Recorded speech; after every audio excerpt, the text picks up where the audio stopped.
instance, today we had a fantastic chat with former professional footballer and now assistant manager at Millwall Football Club, Paul Robinson, where he gave us some amazing insights to the world of football and sport. As I said earlier, don't worry if you've missed any of the ones so far, because you can catch all of the replays of our talks on demand via the Learn Lounge website. My name is Imi, and I'm going to be hosting today's session of Learn Lounge. Just a quick thing to say to all of you. This talk should last for about 40 minutes. This is an interactive talk, so you can get involved in many ways. We're going to have polls running throughout the chat where you can interact. Feel free to ask questions at any time, because Emmanuel is here to answer anything you need to know. Do remember to tag us on social media with #LearnLounge. Spread the word to people because we have so many amazing talks coming up covering so many topics. We are sure that there will be one that will help you or your friends out.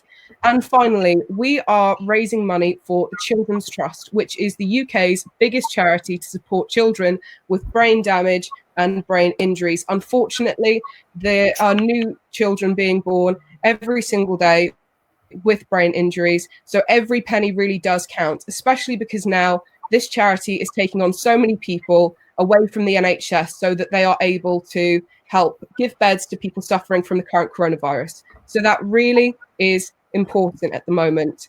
As I said, we've got some amazing talks coming up next week, and if actually you want to tune in for the one tomorrow, we have Monique Chowdhury on. Anyway, so this talk, this afternoon, we are joined by the financial advisor and one of the experts on Channel 4's Save Well, Spend Better, Emmanuel Asuquo. Now, Emmanuel is one of the country's leading financial advisors running his own business, The Man Effect, where he offers mentoring program and provides financial consultancy. He strongly believes that everyone deserves a strong financial education. So in recent years, he has started giving talks across the country, and he has spoken in front of over 10,000 people in the past 2 years alone, which is quite incredible. We are so lucky to have someone with his expertise joining us today. Hello, Emmanuel, and welcome to Learn Lounge. Hello, Amy. How are you? Okay. I'm good, thank you. How are you? Yeah, good. Thank you. Good.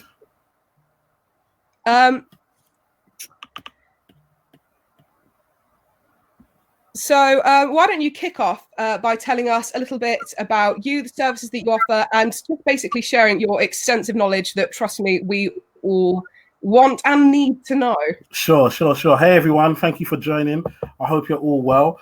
Let me tell you a little bit about myself. So basically, as we said, my name is Emmanuel Asuquo, and I'm a financial advisor, and I have been for over 12 years, and I've worked in banks and numerous companies. I guess my story is one.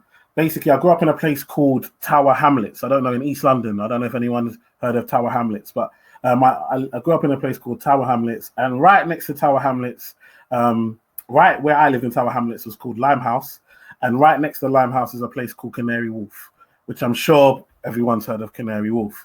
And for me, I grew up in a council estate, and I used to look out my window and see all these big buildings on this estate. And when I was in this estate, I said, "Nah, there must be money over there," because they used to have the lights on in the night. And in my house, you weren't even allowed to leave the light on in the kitchen. So to have whole skyscrapers filled with lights on, I thought, nope, there must be money over there. I want to go work for one of these banks. So I got a job in Barclays as a cashier while I did my degree in accounting and finance. And I said to myself, you know what, I want to make sure one day I'm looking back at my estate from this tall building that I'm looking at. And so I finished my degree at age 22, and Barclays offered me the job, any job. They said, whatever job you want. And I said I wanted to be a financial advisor, because while I was part-time, I was doing the target of someone that was full-time, and they were so impressed by the fact that I'm outperforming people who are there every single day when I'm part-time. And so because of that, they said, whatever job you want. And I said financial advisor. So I went away, did my qualifications, and my first day as a financial advisor, we had a ceremony in the building, and I went to the window and I tried to look at my estate. I was so high up, all I could see was clouds. I couldn't even see my estate from how high up I was. But something that I said to myself at 13, 14 years old, I made come true at 22. And not only did I make it come true at 22, I was the youngest financial advisor in Barclays at the time. And so I just wanted to share that with you because it shows you the importance of having a dream, setting targets, and then putting action and work towards achieving what you want to achieve. And if you put the effort and energy into doing it, you can make it come true, because that's what I was able to do. Since then, I went on to work with high net worth individuals. So when I say high net worth, your average client probably has £2 million. And so I was helping them, and then I felt, you know what, I wasn't really enjoying just helping, rich people get richer. I wanted to help people that came from my background, people that came from the kind of the council estate lifestyle, that thought that maybe they can't invest, or they can't own a house, or they can't, have businesses and so forth like that. Teach them that, with the right guidance, you can. And so I started a company and started helping people just be able to save £100 into an investment, or also being able to start buying their first house. And for a lot of them, they were the first person to buy a house in their family. So that was really important to me, and it built and grew from there. And then what then happened is that Channel 4 saw what I was doing and invited me to come onto the show, Save Well, Spend Better, last year. And that was amazing. Obviously, everyone's got Channel 4. I was in houses all across the UK, and it was a wonderful experience. But one of the big things for me was that I have 4 children, and my children were able to watch me on the show. And for them, it was normal for daddy to be on TV. And I remember when I grew up, all we had was Mr. Motivator, Ainsley Harriott, and Trevor McDonald. That was your lot, other than obviously football players and sports stars and comedians and so forth. So for me, it was great to be on Channel 4 in the houses of millions of people across the UK as an expert, showing that, people from council estates can grow up to be experts too. So yeah, that's my story. So what we want to go through today is really talking about trying to change your mindset, really trying to change your mindset and think about what can you do. And I want you to give more to your dreams, give more energy to your dreams than you do to your fears. It's so important. Like, it's so easy for us to be afraid of, being rejected, being afraid that, if we start our YouTube channel, or if we start our social media platform, or if we start a business, nobody's going to buy from us. Nobody wants to know. But give more energy to your dream. If it's your dream to have that company, if it's your dream to be a speaker, or whatever it is you want to do, then give energy to that, more energy to that than you do to your fears, and make your dreams come true. All right. And I really wanted to encourage you to do that, because that's what I've been able to do. Now, I'm not only on television, I've got my social media. We just hit 17,000 people this week. So it's amazing that something that was an idea 3 years ago, now 17,000 people know about what I do and know about the work we're trying to do over here, which is amazing. So if I can do it, you can do it. And that's one of the big things I like to share. So yeah, we're going to do a poll. And what I want you to answer is, how much would you spend on a car? So you got option of 1,000, 10,000, 100K, 1 million, 10 million. How much, if you had the money, how much would you spend on a car? Go ahead. I don't know about you, but I'd quite like a nice £10 million car. What does even a £10 million car do? Does it fly? What does it do? Yeah, I think, car, boat, airplane, all in one. It must do everything, yeah. So go on, guys, submit your answers. Yeah, if everyone heads over to the polls tab now, which is right next to the Q&A, you can submit your answer, and we will get some insight from Emmanuel as to what that question actually meant, because I'm quite curious.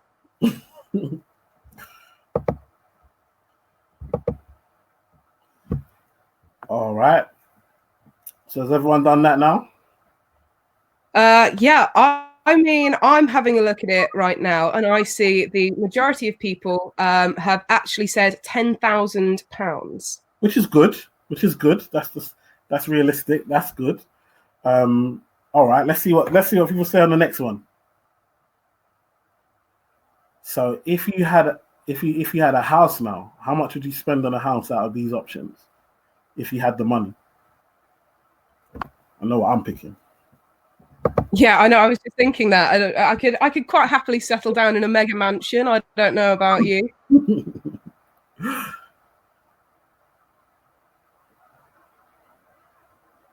Okay. I think looking at the polls, we have a massive majority with 61% of people saying that they would buy a 1 million house. Yes, I don't blame them.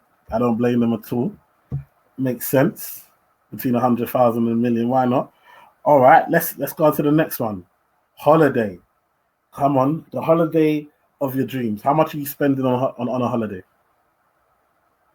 I don't know. I mean, do Butlins do £100,000 holidays?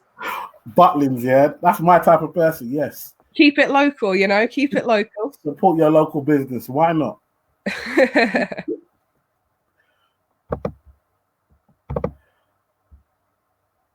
Well, right now it is pretty close, but the majority of people are saying they would spend £10,000 on their dream holiday. Okay, and then finally a good watch. Go on, tell me, how much did you spend on a good and I highlight good, not just a watch, at least a good watch. I mean, a £1,000 watch it's pretty flashy. It is. I see you don't have expensive taste, Emmy. I like that. Yeah, I'm pretty simple. I'm probably not the person to be having on here. I'm your ideal client because I'm like, I don't need anything fancy. No, which is good. That's the mindset we need. We need more of you in the world.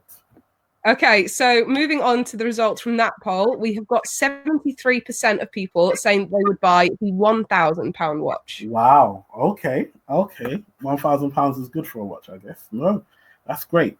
All right, perfect.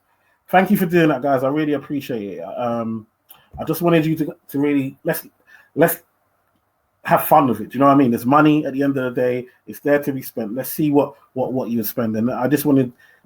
It's relative, isn't it? So depending on what you're looking at, do you know what I mean? Depending on what item you're talking about, you see the difference between what people would spend on what item. All right. So let's move on to the next. Needs versus want. So one of the key principles when it comes to financial advice and really trying to understand money is to understand the difference between what we need versus what we want. I think a lot of us focus on what we want rather than what we need, and because we're so focusing on our wants, we end up overspending, and that's why we don't have as much savings and so forth as we would like. So what I'd like is for people on here just to write in the question box, just write one thing that they think they need, and then one thing that they that they need, and then one thing that they really want, like they want the most. I think at the moment, with what everybody needs, with all the stockpiling, I think people would pay a healthy sum for a 6-pack of Blue Roll with the stockpiling and everything going on. I know, it's unbelievable, isn't it? Something as small as toilet roll became so important and so desired. I mean, we were walking past that aisle for fun beforehand. Then all of a sudden, with what's happened comes on, and then all of a sudden, toilet roll, rice, pasta, these things become so ever important. I did notice in the frozen section, though, there are a few of the pre-frozen burgers that hadn't been touched, which I thought was quite funny. I wonder why. I wonder why. Well, people don't want to eat burgers when they're at home. It's not a priority anymore. So just quickly, while people are giving their answers in, sure. You're quite passionate about giving a good financial education to everyone. Why do you say that is? I think financial education, number one, it's a life skill. It's something that not only should be taught at school, but should be taught at home as well. It should be taught throughout your life, because it's all good making money, but if you don't understand how it works, how to use it, you're gonna lose it. You're gonna end up suffering in life. And so what I've seen is that, we've probably all seen people that have won the lottery 10 million, 15 million, 20 million.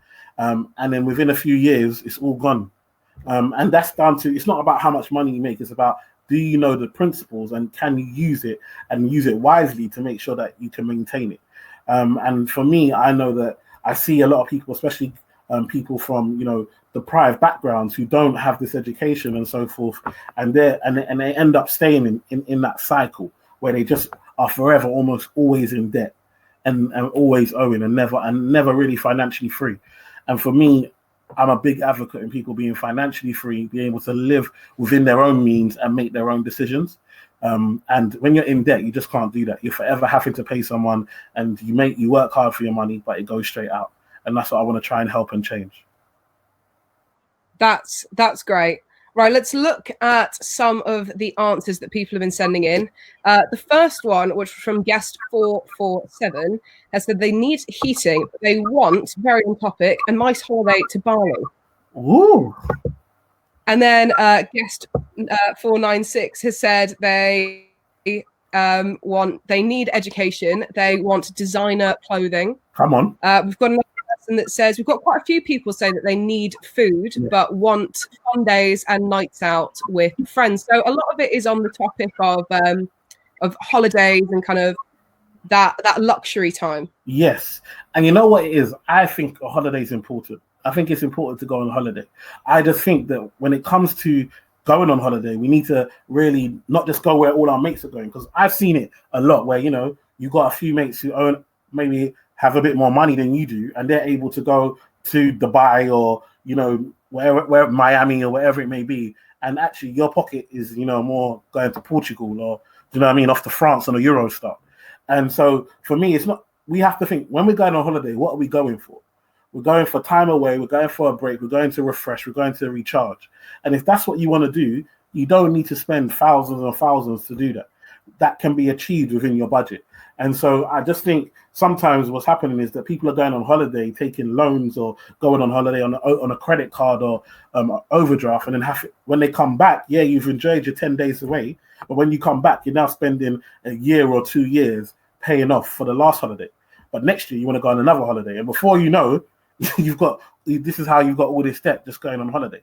So I think we have to find balance. And that's why I'm saying the importance of focusing on what you need and then having a little holiday fund. What you can do is budget for that and say, look, this is how much I can afford a month. If it's £50, £100, £200 a month, and then work out based on that amount that I can afford, how many holidays can I afford in a year, and working it out that way. All right. Any more before we move on? We've got people saying there's a lot of stuff about food going on here and a little bit about hand sanitizer, which again is very, very touchy subject at the moment. Yes. A lot of people are saying in terms of what they want is we've got designer clothing and pets as well, actually. Pets. Wow. Yes. Pets are a good one. And people forget the expense of pets, how costly they can be with pets. But food is definitely a necessity. I'll definitely add, obviously, I don't know if anyone mentioned the home. So you definitely need shelter. So these are things that you definitely need. I guess electricity that we're using now, heating, gas, all these type of things. Obviously, water. These are things that we really need. I'm surprised people haven't mentioned, television and Netflix and all these type of things as well. But again, it's about finding a balance. If you have Netflix, do you still need Sky? If you have Sky, do you still need, BT Sport? Or it's almost never enough. We get one thing, like everyone now is biting this Disney because it's only $5.99 and everyone's getting Disney. But are you using it? And so my question to you is, when you look at these things that you're committing yourself to, or you feel that you really need, and maybe they're wants, I'd always say kind of check and look, do I really need that? Or could I be using that money better? Is it better served saving for something else that I can build and get something better for me in the future? All right. That's such a good point with the Netflix and Sky and everything. I never really thought about that. Yeah, and these are the things that people don't. And even like things like I always talk about mobile phone. Like, yes, okay, I need a mobile phone, but do you need the latest iPhone? Was anything wrong with your previous phone? Or is it just because it's got to 24 months, I must upgrade? Do you know what I mean? Yeah, I suppose when you put it like that, I mean, there's not really that much difference. Don't tell the people at Apple I said that. And not only that, but even then, even when they do these upgrades, do we even know how to use the new thing that how most of us use WhatsApp, text, call, and apps. So all these extra stuff that this phone can now do that we're paying now 80, 90, some people paying £100 a month for their phone because they've got unlimited everything. Because it's just is it necessary? Could you? Because when you think about that, if instead of paying 100, you're paying 40, you now give yourself an extra £60 a month. Over the course of the year, that's over £700 extra that you've now got in your pocket. Yeah, so I suppose what you're saying there is it's about looking at the actual value of things and the use of things as opposed to just kind of the names around it. Exactly. Because what people don't do is they don't realize is that when you buy something, you're investing in it. No matter what, anything you spend your money on, you're investing in it. So if you decide that I'm going to buy a car or I'm going to go to the shop and buy some trainers, you are investing in those trainers, and you have to ask yourself, what's my gain? So yes, I've got these trainers. How often will I wear them? Do I really need them? Do I have something similar at home? Could I be investing my money in something more beneficial than these trainers? Why am I even buying them? A lot of the time, they're to impress people. So yeah. So so is basically what you're saying. It's about kind of looking at the difference between actual value and commercial value. Exactly. And we focus on commercial. And the biggest example of commercial value is social media. So Instagram will get you. You will buy stuff. You will go to certain restaurants and take pictures of stuff and do stuff for likes and comments on social media, like they're a currency, like it's making you money. But that's just a commercial. That's just it makes you feel good, but it doesn't actually add much value to you. I know people who have 1 million followers, and then they tried to sell T-shirts and they couldn't sell 10. And I know people who have 200 followers, but they can sell 1,000 shirts per week online because they have the right marketing and so forth. But we put so much value on the number of followers we have, but that doesn't always equate to the amount of money or the amount of popularity that we really have. That's so interesting. So these are the things that we really want to try and do and make people think different. And so I hope that needs verse 1 helps. All right. So now we're going into 10 key terms. So I've on the next 2 slides, I've put 10 key terms, and I want you to, if you can, just type some terms that you think are 10 key financial terms. When I say finance, when I say money, what are the 10 words that first come to your head? Don't put all 10 in, just put a couple, and I'm sure amongst the group we can see if any of the ones that you put into the chat come up. Yeah, so guys, pop that in the Q&A section right now.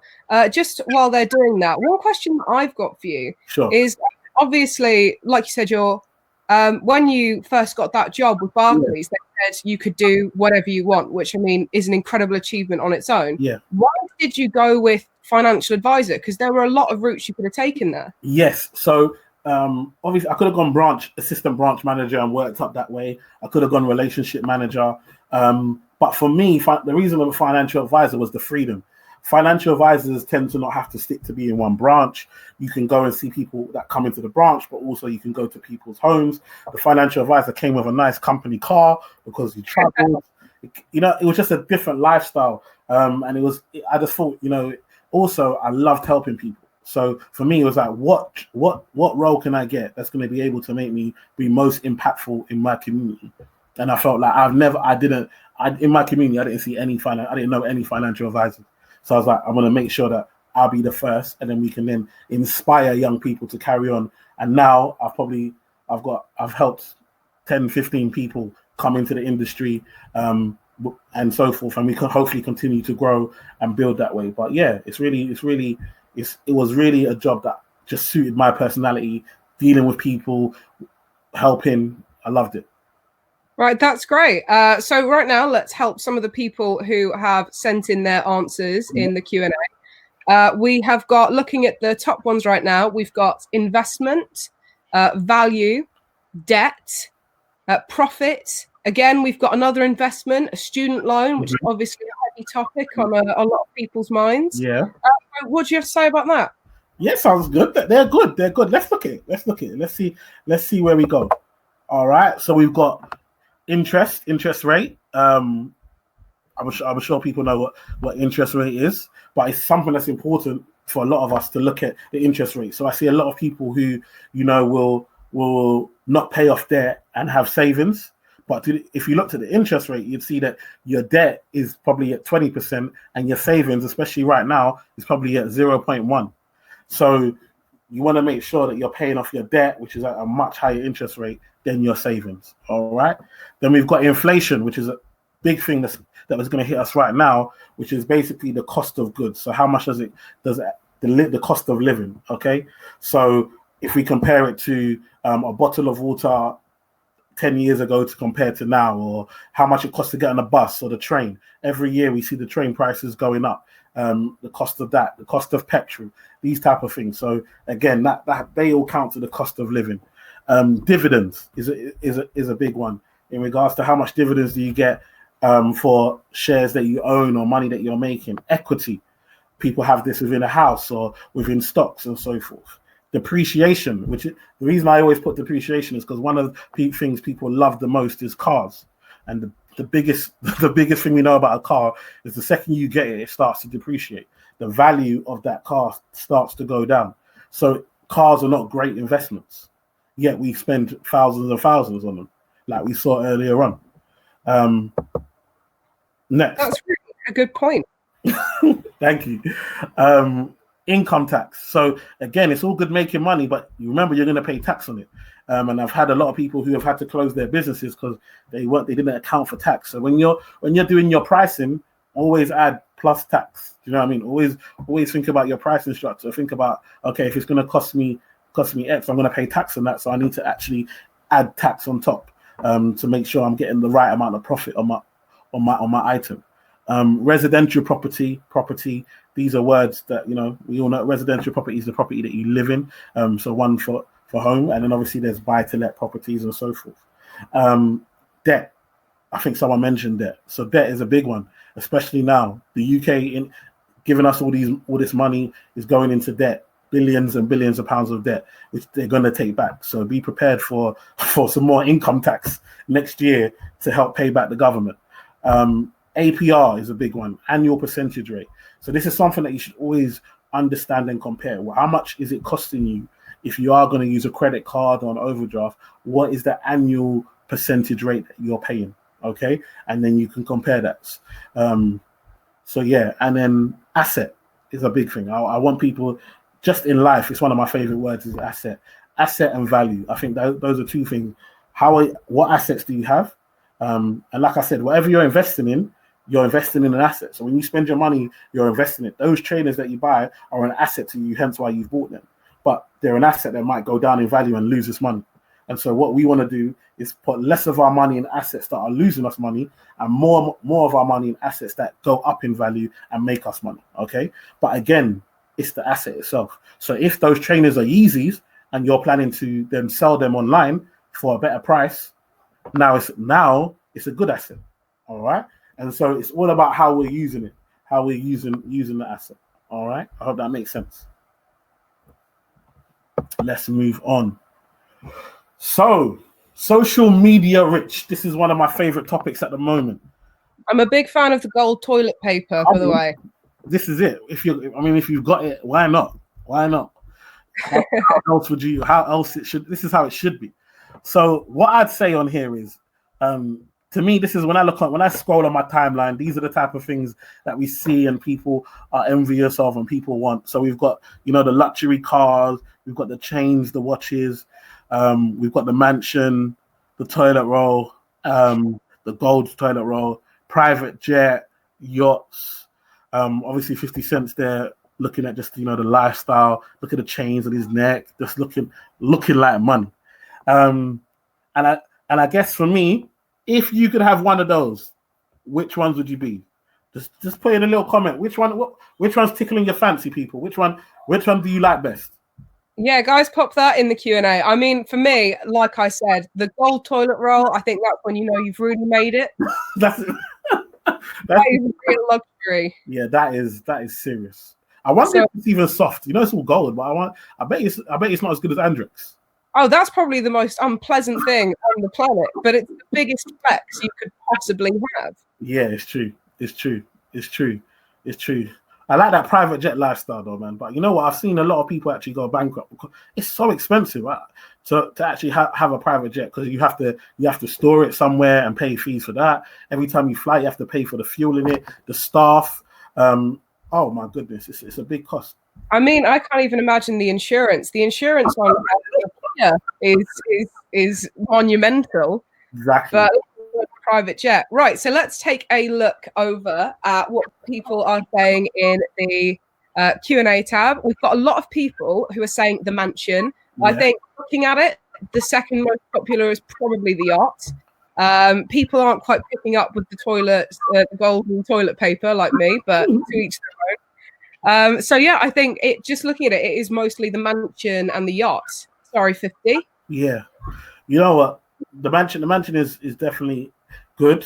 I know people think, oh, obviously it's a good investment. We've seen a lot of people go bankrupt. Look at Mike Tyson. He had to end up, giving up his mansion and not getting half of the value. The problem with when you get property prices at that price is that only a select few of people can afford to buy it off you. So you don't sell these ones quickly. Do you know what I mean? Unless you sell it well under the value. So yeah, think about that. Yachts, again, very expensive, very nice, but very expensive. Cars, obviously, like we said. But yeah, I'm glad that, people are interested and people like. But these are the assets I want people to think about. All right. This is what real wealth to me looks like. So when we're talking about wealth, to me, we're talking about up here, we've got residential. We've got a block of flats, a block.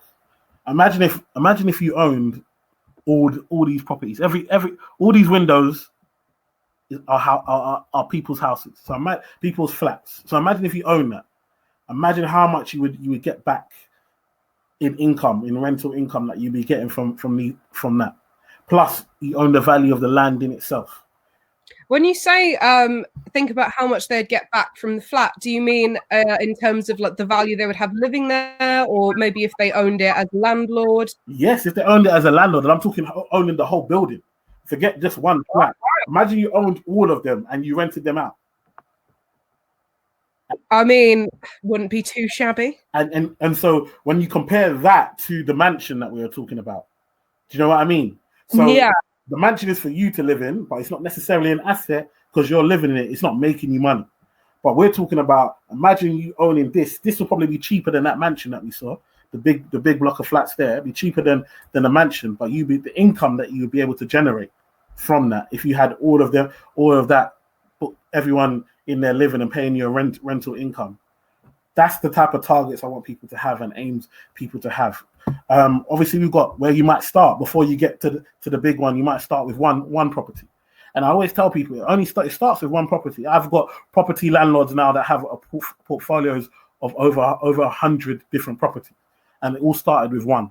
They bought one, then it went up in value. They took some of that, took money out of it, used that to put down for two more, took money out of that. Then they got the rental income and so forth and so forth. And so for me, it's about you start with one, get your foot on the ladder. But when it comes to property, don't too many times we want to buy that dream home. We want the garage, we want the big garden. Start small and see your first property, even if you're going to live in it, as your first investment property. So know that I'm buying this now, but I'm going to probably remortgage and move on in the future, and then I'll rent this out. And maybe by the time you get to your third or fourth property, then you're looking at your dream homes or the type of home that you really want to live in. All right. Land. So the next one is land. You see just green grass. Land is such an important asset. It grows over time. And if you own the land, anyone wants to build on that, they got to pay you. And you can hold on to the land and let someone build on it, and you're still getting paid. And that's what we call when you own the freehold. So you own the land, you own the freehold, but then you can lease the land out to other people. And in this example, they could have leased this land out to a farmer who paying them rent and so forth, paying them to use their land. The bottom corner here, we have a shop. And so think about business. These are assets. You put your money in a shop, you own a shop, you're now generating income, you're generating money. And so look at getting into business. Online courses. I think a lot of us, we're seeing now, people are moving into the online course, online business, mentorship, guidance, support. Learn a skill. I've got people who come from, African backgrounds, but they're French speaking, and now they're doing French tutorials for people. All right. So you may have a skill that people need or people are looking for. I have other people doing online drumming lessons, guitar lessons. So these are skills that you might have that now you can monetize. People will pay you for you to spend time to teach them. That's what I've done. I've managed to take the skill that I've learned in the bank, and now people pay me for consultation, and I can run my own business. And then I guess before I could do that, I had to get education. I think it's so important that we educate ourselves. Like, your education is giving yourself a tool that will make you money in the future. Like, learn, develop a skill, find your passion, educate yourself, become a master in it. Right now, I'm considered an expert in my field. So the price that I can charge is going to be different from somebody who's just started. All right. And that takes time, that takes dedication, that takes reading and learning and really self-development. But now you're an asset. You make yourself an asset, and you've added value to yourself. Remember what I told you, my two favorite words, asset and value. So make sure you're trying to do this for yourself. You're making yourself an asset by adding value to yourself. All right. And to me, that's wealth. And that's the type of wealth that I'm trying to create for my clients and for young people that I speak to when I go to schools. That's what I'm trying to teach them, to look at this as wealth and forget the social media stuff. All right. That's such an interesting view on it, because I suppose you don't really think about it in that way. You just kind of see it as like the value that you have in the bank as opposed to your personal value and your stream of income. Yes, exactly. That's it. You are the most valuable person to yourself. And I always tell people, the person that's holding you back is you. The person that's limiting you is you. When you come out of the bubble and come out of putting all these excuses and say, you know what, forget where I come from, forget my age, forget no one's done it before from where I'm from, and go for it. Look what you can achieve. Look at me today. I'm here giving a talk. I'm 34 now. This is 12 years in the making. Do you know what I mean? Because yeah. I didn't allow where I came from or my background or my grades or my education to limit me. I said, this is what I'm going to do, and I'm going to put my determination in it, and now I'm achieving it. That's some really great insight there. All right. So, currencies of the world. I'm sure, obviously, you know pounds, so nobody don't say pounds or dollars. Those ones are bait. But tell me some currencies that you think might come up in the top 10.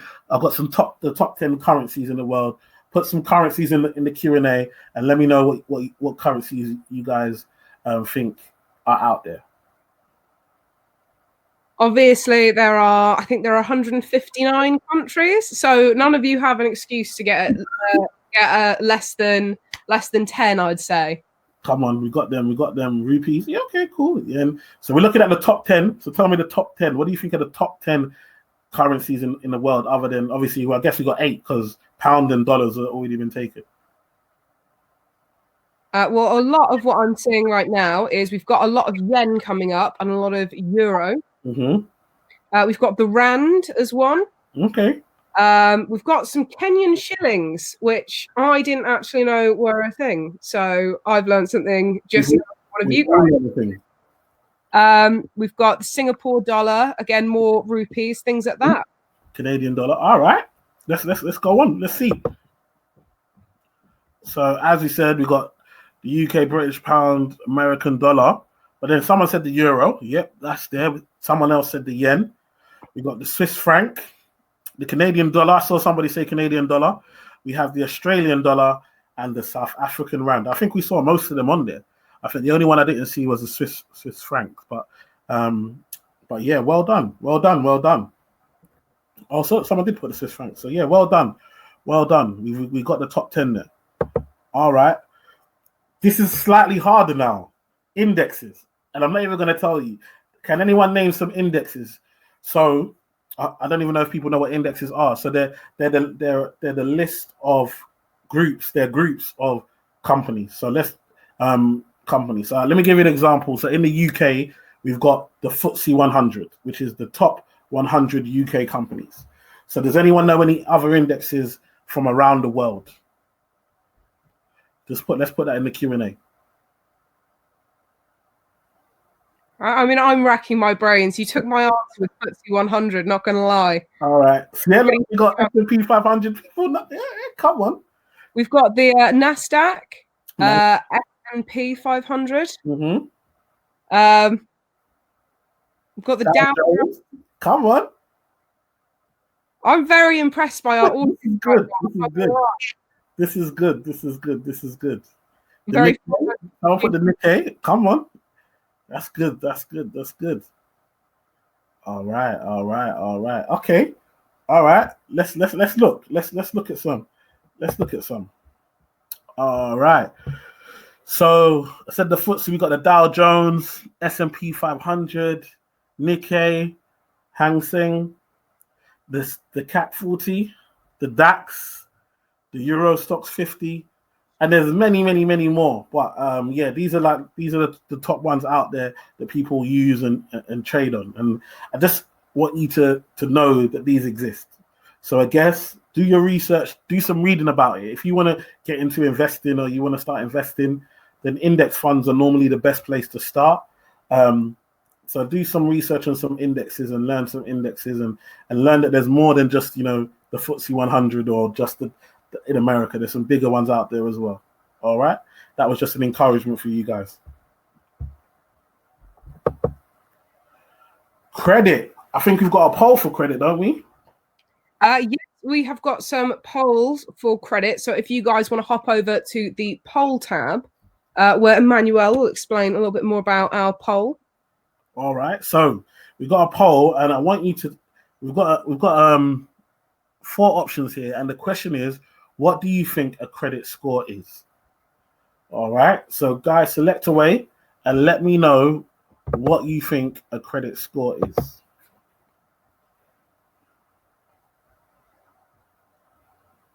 Okay, I'm on edge waiting for this one because I think it's quite confusing. Yeah. There's just these numbers that affect your life, and you don't really know what you mean. Right. So, taking a look at the answers, we have got 2. Actually, one option C has just overtaken in the polls. Okay. The highest percentage one is how financial institutions rate your ability to borrow. Actually, now it is completely split between how banks and financial institutions. So it's kind of it's a 45-45 split there. Okay. So well done all. So the exact correct answer is how financial institutions rate your ability to borrow. All right. So yes, banks do use how banks rate your ability to borrow. Yes, but also credit card companies. It's not only banks that use it. We've got insurers that use your credit score. We've got different companies. So financial institutions is the correct terminology. But those that said banks, you are right. But just for this question, I guess financial institutions was a bit more right. That was a trick you played on us there. I try my best not to make it too easy. But yeah, it's a credit score. It's really important. It's how you're looked at. It's how you're viewed. It's looking at your credit worthiness and whether the likeness of you paying back the money that you want to borrow. And so yeah, we'll go into the slides and go into some more detail there. All right. So how does it work? So I guess when we look at credit, what we have to think about is why do we need credit? When do we use it? What are we using it for? Because again, sometimes just because you can get credit doesn't mean you should be using it. So again, financial companies' willingness is based on a criteria. So we use credit reference agencies that will give you a credit score. An individual credit score is assessed each month. So it goes up and down all the time. So it's assessed regularly. The higher your credit score, the more likely you are to be accepted for a loan, credit card, overdraft, or any type of credit. Even with a high credit score, you can still be declined for a loan. So that's one thing that a lot of people don't realize, is that just because you have a high credit score, it doesn't mean that you're necessarily going to be given a loan, okay? Because there are other factors that credit companies look at, and one of the big ones is how much credit you have in use. the amount of credit you have in use, or if you've ever had any missed payments in the past, and so forth. So it's something to bear in mind. But obviously, in principle, the higher your score, the more likely you are to be able to borrow an amount. And I guess where we're looking at it is, well, like I said, in regards to the asset. So are we borrowing? A lot of people borrow on a credit card to go to restaurants. So if you're using debt to go to restaurants, you're using debt to go on holiday and so forth. One thing you forget is the interest. So for example, I tell people, if you went on a holiday and that cost you £1,000 and you did that on your credit card and you didn't pay that straight away, you paid that over 12 months with the interest that you're paying, that holiday didn't cost you £1,000. That holiday cost you the £1,000 plus the interest that you're going to pay on top, paying it over time. Okay, so it's really important to understand, what am I using debt for? And for me, the good thing is that whole good debt, bad debt situation. So you want to be using, if you're using it, you want to be using it to buy assets. Remember what I was talking about before. So you want to be looking at debt to, people use it to buy a property.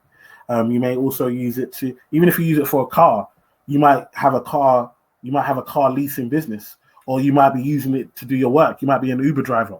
So yeah, you might have to borrow to get a car, but then you're using it, it's making you money. All right. So those are the things to look for.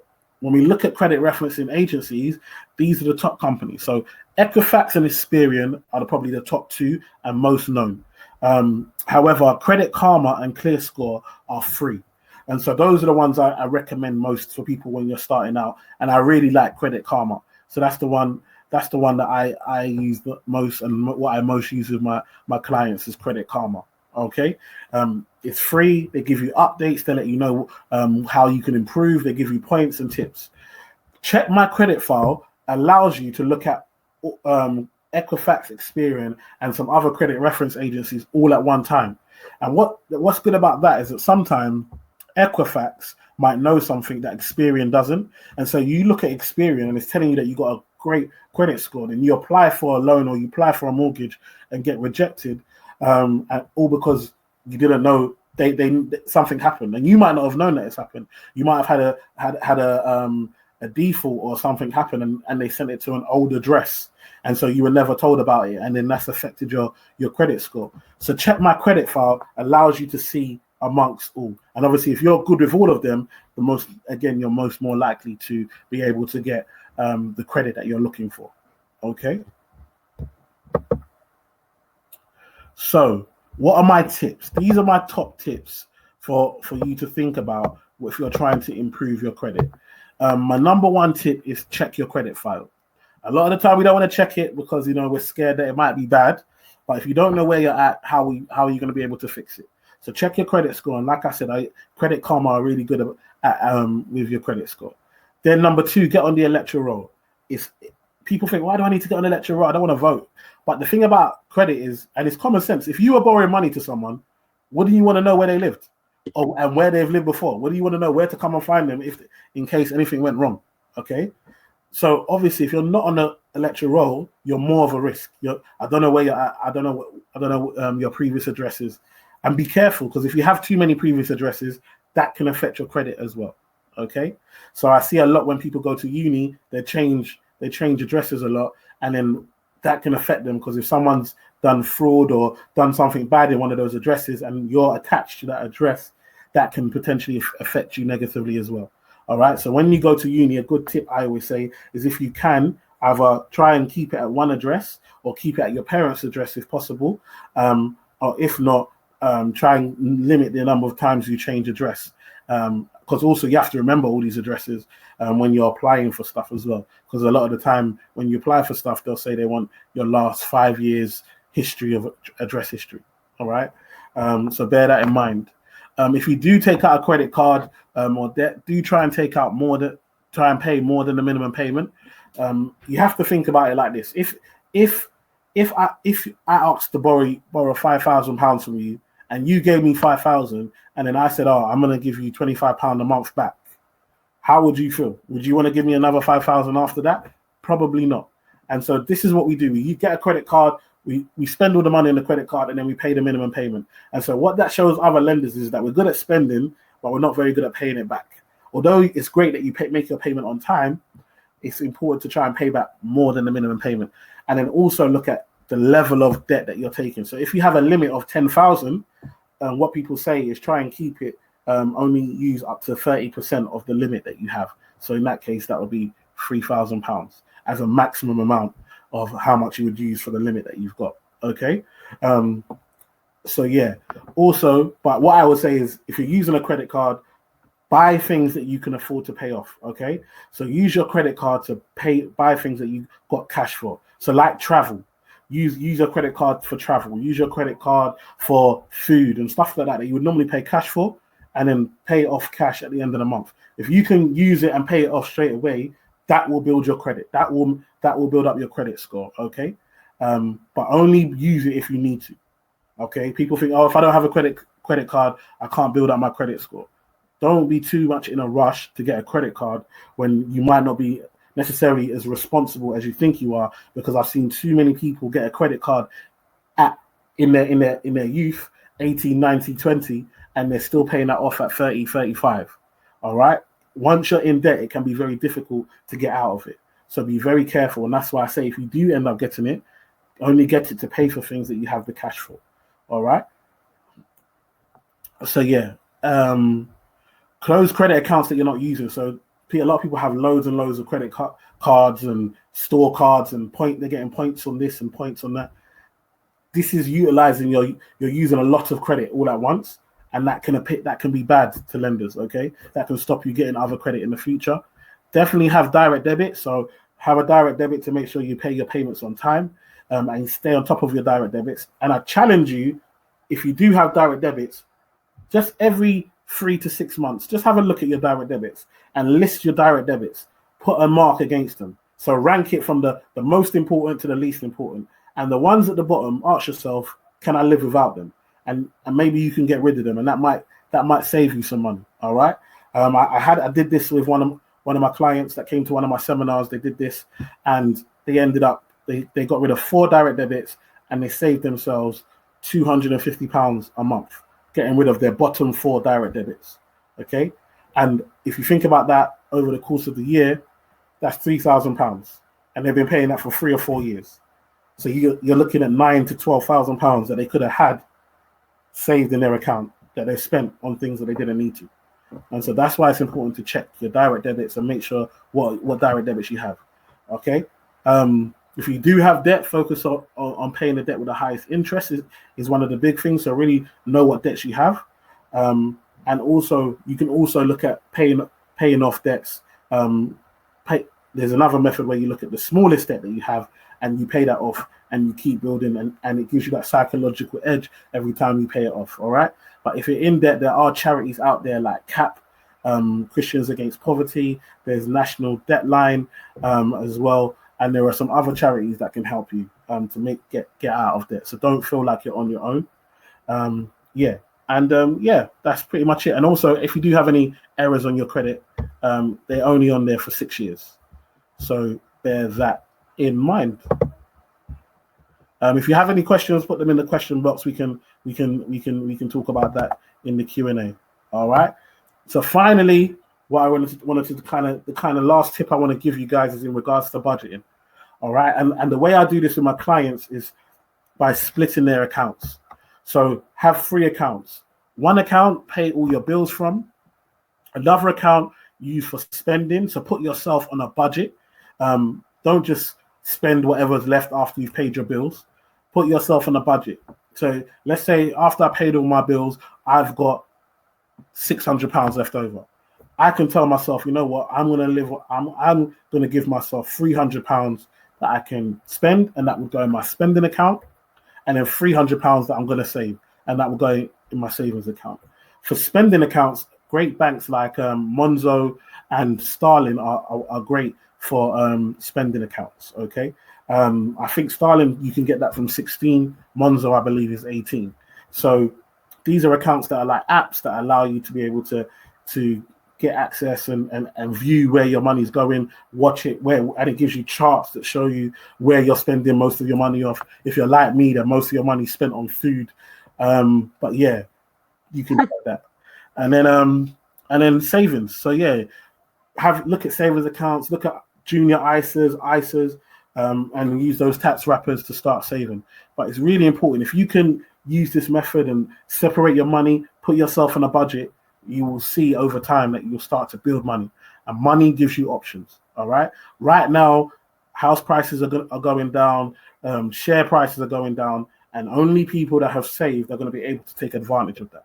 Okay. So this is why it's so important to have savings and have money, because money gives you options. When other people are fighting for toilet roll, there were a whole set of other people that were not thinking about toilet roll. They were thinking about what companies to buy, what properties to buy, and so forth.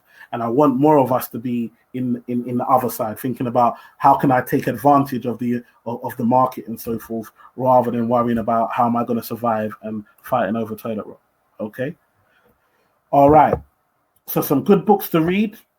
Richest Man in Babylon. This will help you with your saving, help you learn how to save, how to be disciplined with your saving. Richest Man in Babylon is a really good book for that. Then we've got Rich Dad, Poor Dad. This is a great book to think about, getting out of the cycle, being bold and courageous in trying to build something for yourself. I think we are a generation of people with side hustles. So definitely don't just live on one income. Look at how can I generate other incomes. Multiple streams of income is something that we all need. I think we've seen in this situation how some jobs have just let people go and so forth, and they're stuck. They're left with nothing because all their eggs are in that one basket and so forth. So I definitely would encourage you to think about, especially when you're young, what else can I do? What business can I start while I don't have to worry about maybe rent and these type of things? What things can I start? What technology can I use to help me start this stuff? I'll definitely encourage you to do that. And then finally, if you don't learn how to manage your money, making more money won't help. And that's a fact. I said it earlier, and I like to end with that as well, because it's really important for you to understand how to manage your money, so that if you know how to manage £100, then trust me, if you get £1,000, £10,000, 100,000, £1 million, you know to use the same principles to manage that. All right. And these are my social medias here. So you can catch me on Instagram is our main platform, the E-Man Effect UK. Our website, www.emmanuelasuquo.com, and email team@emmanuelasuquo.com. And I'll leave that on there for you guys. But thank you so much for joining me and for listening and for participating. And I'll answer any questions that you guys have. Wow, that was quite an informative session, Emmanuel. And I think we all learned a lot of managing our finances. I mean, I know that I did. Throughout the whole seminar, we've been having a lot of people popping up with their questions. So we're going to move on to some of those now. Sure. Our first question is from guest 36, who's actually asked a very relevant question for right now.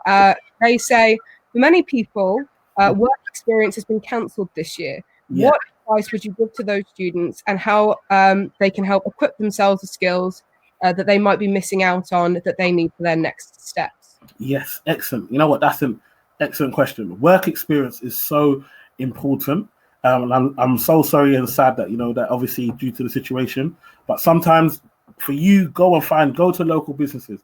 I know a lot of the time we don't want to work for free, and I get it. Like, you're adding value, but work experience and getting experience of working is so important, because it teaches you, if you can learn from someone that has a business how to run their business, when you want to start your own, you know the things that you need to do. All right. Plus, it helps you have to wake up in the morning. It gives you purpose. It gives you drive. You gives you responsibility. These are all things that if you want to be an entrepreneur, or if you want to go have a business, or if you want to create another stream of income, that you need to learn. So I would say, just go around, look at local businesses, try and apply, offer your time for free to begin with. I know I can see faces looking at me right now like, E-Man, you really want me to give my time up for free?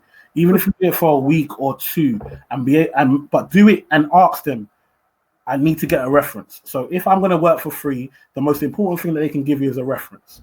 Now, a lot of the time what I found is, if you work hard and work good, the second they can afford to, they will be back in touch to offer you a job. So don't be afraid to work for free, but make sure that if you are going to work for free, that you get a reference, so that if you want to apply for a paid job, at least you have a reference and you can show what you're doing. Remember what I talked about adding value. If I apply for a job and you apply for a job, and we both have the same qualification, but one of us has work experience and the other one doesn't, Who's most likely to get that job? This is why I talk about you might be doing something for free, but you are adding value to yourself. And so this is why it's so important for you to look at how can I add value to myself? That's so interesting, and this is kind of related to it. We've had another person who's asked, what advice would you give to someone who's looking to get into finance, and what are the big firms?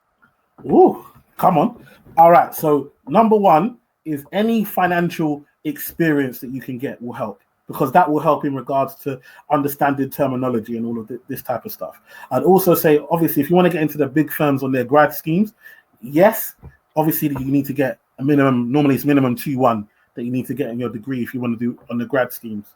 But also there are apprenticeships. What I would say, a lot of people want to go, the uni way, and that's one way, but also look at apprenticeships, because even though I had a degree, I still had to do my professional exams to become a financial advisor. And so luckily having a degree meant I didn't have to take as many exams as somebody that didn't have a degree. So again, I still added value to myself. But if you started at 16, 17 on an apprenticeship in one of these investment banks, you can then grow, and before you know, by the time you're 20, 25, you're in a senior position. So again, I would say don't just think only uni route, also look at apprenticeships. But if you want to go the uni route, definitely try and get experience, whether they do summer camps, anything like that in the financial industry. And again, you might look at your network, look at who's around you. You might have a dad, an uncle, your dad's friend's friend works in one of these banks, and maybe he or she can get you in on a work experience for a week or 2 weeks, just shadowing them. That's something that you can put onto your CV. And also again, that might lead to an opportunity. So look at that. But there are schemes and things out there to help you. But I'd say definitely try and get some experience in the financial industry that will help your application. And we have one question here, which I think, to be honest, everybody's got on their mind. Yeah. How do you become financially stable and get as many of the things you want as possible? Good. It's a good question. I think one thing that I've realized doing my job, and one thing I teach my clients, is that there's never enough money. Money will never be enough. You can make as much money in the world and you still want more. Money won't make you happy. Like I know it. I've dealt, like I said, my average client had 2 million. I've seen people with 100 million pounds and they're not happy. They're sitting there sad. Why are they sad? Because sometimes you can have all the money in the world, but it's about what really fulfills you. Sometimes we're so focused on money because the world tells us that we need money and money is so important. And yes, money is important, but also it's about the friendships that you have. It's about family. It's about being stable, being free. I know people that work in, like you said, work in investment banks. They make a lot of money, but they're not happy. They're working out of 24 hours in a day. They might be working 14, 15, 16 hours a day. Like they're not even got time to enjoy their money. Not all of them are happy doing that, but so money's not enough. What you will come to the realization is that you need to think about what lifestyle do I want to live, and then work out what job or how much do I have to work to get the lifestyle that I want. And what will happen is what will likely happen is that the amount of work that you want to do will kind of decrease, and so the lifestyle that you want, that you'll be happy with, will also decrease. So when you're young, you might be thinking about mansions and all of that. When you get older, you're happy being able, as long as I haven't got silly amounts of debt, if I want to go on holiday, I can afford to. If I've got kids, I can afford to give them the life I want to give them. That's the lifestyle that you want to live. Do you know what I mean? So I think it's that humbling yourself and really finding what's most important. And trust me, money's not the most important. So it's about finding what you want outside of just commercial objects. We've got another question here from guest 898, who has said, how do you save money with interest rates being so low? Great question. So I would say, first of all, the first thing you need to do is think about your emergency fund. So when we talk about an emergency fund, we're not necessarily worried about the interest rate. I think a lot of people now have been caught out because they didn't have an emergency fund, and now they're being left to obviously have to go on benefits and so forth. So we normally say you want 3 months worth of outgoings in an account. That doesn't really matter what the interest rate. You just go on Money Supermarket or Money Saving Expert and get the best interest you can get. It's not going to be much, but that one is about being able to get access to it. Once you've got your emergency fund, then you're looking at either saving to either get into property, then you can look at funds, then you can look at stocks and shares. But there's a process. So definitely make sure, like I said, you've got your budgeting right, you've got your income right. Then once you've got your budget, you've got your savings, you've got your emergency fund, then however else you want to look at multiplying it, whether it be property. For me, there are three main ways: property, business, and the stock market, whether that be funds, shares, pensions, whatever it may be. So those are the three main ways to make your money grow. And so that's what I'd recommend for you. And earlier you mentioned that you run your own financial advisory business. Yeah. We've had some questions come in of how are you managing to keep your business successful while you're stuck in lockdown? Good question. I think for me, I've had to, this word is getting annoying, but I've had to pivot. I'm sure everyone's heard this word like 3,000 times a day. But what I've had to do is stuff like this. Before, I was doing events face-to-face, going to schools, going to colleges, universities, workplaces, giving talks and picking up clients and working with them and so forth. And now I'm doing webinars. I've got Zoom, so I'm doing one-to-ones with people. I've had to use the technology to make it make sense. I've just started up my own paid Telegram group where people pay on a monthly basis to be able to ask me questions. I've had to look at, okay, I'm stuck here. But I've got enough value, and I've added enough value to myself to still be valuable to people. And so I've now just had to incorporate the technology to allow me to still get out there. So obviously on my social media, I'm posting more, I'm putting more content out there, and that's bringing more people in. So again, I'm using this time to really develop, learn, grow, put things in place so that, again, I'm ready for when we get back out there. And now I'm probably going to be making more when we get out there because I'm going to have the online side done, and then I'll have the face-to-face as well. Wow. Well, there were some really great questions in there, guys, and some fantastic advice from you, Emmanuel. It has been absolutely fantastic having you here with us on Learn Lounge.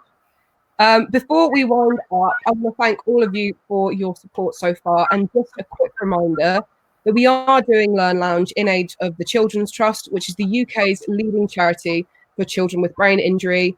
Unfortunately, every year, 40,000 children in the UK are left with a brain injury as a result of accident or illness, and it can be absolutely devastating. The Children's Trust aims to help rebuild as many of their skills as possible, as well as their self-esteem through rehabilitation, education, and community services. So every bit of support that you can give them counts. If you'd like to donate, you can do so via the link on our screen. All the donations go to the Children's Trust, and we encourage you to go and support the cause. So you can go and donate to that via thechildrenstrust.org.uk/donate. Remember to join us tomorrow morning at 10:30, where we'll be talking to Monique Chowdhury, an incredible business leader who'll be taking you through her career, getting ready for the importance of building a personal value brand. Trust me, you do not want to miss that one. Thanks very much for watching Learn Lounge, and we will see you next time.